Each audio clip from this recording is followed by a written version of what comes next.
ඓතිහාසික රුහුණු කතරගම ඇසළ පෙරහැර මංගල්‍යයේ 13 වෙනි මගුල් මහා පෙරහැර වීදි සංචාරය කරන්නට සියලු කටයුතු සූදානම් වෙන වෙලාව. මේ පෙරහැර මංගල්‍යයට සමගාමීව තවත් චාරිත්‍ර ගණනාවක් මේ පුදබිම ආශ්‍රිතව සිදු කරනවා. ඒ අතරින් ප්‍රධාන චාරිත්‍රයක් අද අලුයම් කාලයේදී සිදු කෙරුණා. ඒ ගිනි පෑගීමේ චාරිත්‍රය දුටුගැමුණු රජදවස සිට පැවතෙන චාරිත්‍රයක් නොවුනත් මේ වන විට ඇසළ පෙරහැර මංගල්‍යයේ ප්‍රධාන අංගයක් බවට වැඩි දෙනාගේ අවධානයට යොමු වන අංගයක් බවට ගිනි පෑගීමේ චාරිත්‍රය පත්ව තිබෙනවා.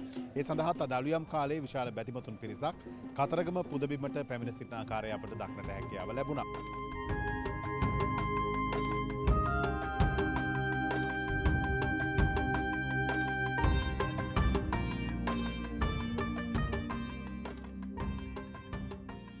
ඒ වගේම ඓතිහාසික කිරිවෙහෙර පුදබිම ආශ්‍රිතවත් මේ ඇසළ මංගල්‍යයට සමගාමීව විශේෂ පින්කමක් සංවිධානය කරනවා. ඒ පින්කම තමයි සතිපිරිත් දේශනේ. මේ පෙරහැර මංගල්‍යයට ආශිර්වාද කරමින් 51 වෙනි වරටයි මෙවර මේ සතිපිරිත් දේශනාව පැවැත්වෙන්නේ. සතිපිරිත් දේශනාවට අදාළ දොරකඩ අස්න දේවදූත පෙරහැර අද කිරිවෙහෙර රජමහා විහාරස්ථානයේ දක්වා ගමන් කරනු ලැබුවා. ඒ දැක බලා ගැනීමටත් බොහෝ පිරිසක් පැමිණ සිටියා.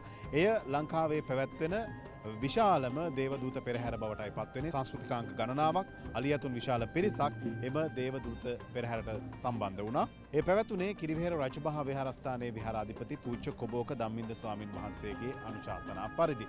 තවත් දින කිහිපයක් පමණයි ඇසළ පෙරහැර මංගල්‍යයේ අවසන් මහා පෙරහැර වීදි සංචාරය කිරීමට තිබෙන්නේ. ලබන 29 වෙනිදා පොහෝ දින අවසන් මහා පෙරහැර පැවැත්වීමට නියමිතයි. 30 වෙනි දින උදෑසන දිය කැපීමෙන් රුහුණු කතරගම ඇසළ පෙරහැර මංගල්‍යයේ නිමාවට පත්වනවා. ඒ හා සමගාමීව සියලු තොරතුරු අපේ ජාතික රූපවාහිනිය ඔස්සේ ඔබට වාර්තා කිරීමට සූදානම්. දැන් මේ වන විටත් සූදානම් වන්නේ 13 වෙනි මගුල් මහා පෙරහැර වීදි සංචාරය කරන්න. අද තවත් විශේෂත්වයක් තිබෙනවා. මේ පෙරහැර වීදි සංචාරය කිරීමෙන් පසු දෙවේලේ පෙරහැර වීදි සංචාරය කරනවා. ඒ බොහෝ විට ඇතා පිටින් නැවත වරක් කතරගම දෙවියන් වල්ලිමාතා දේවාලය දක්වා වැඩම කරවීමයි සිදු කරන්නේ. එය සාමාන්‍යයෙන් ජනතාව වැඩි පිරිසක් රැඳී නොසිටින, ඒ වගේම නර්තනාංග ඇතුළත් නොවන පෙරහැරක් අද සහ හෙට දෙවේලේ පෙරහැර වල්ලිමාතා දේවාලය දක්වා ප්‍රධාන පෙරහැර ගෙවදීමෙන් අනතුරුව පැවැත්වීමට නියමිතයි.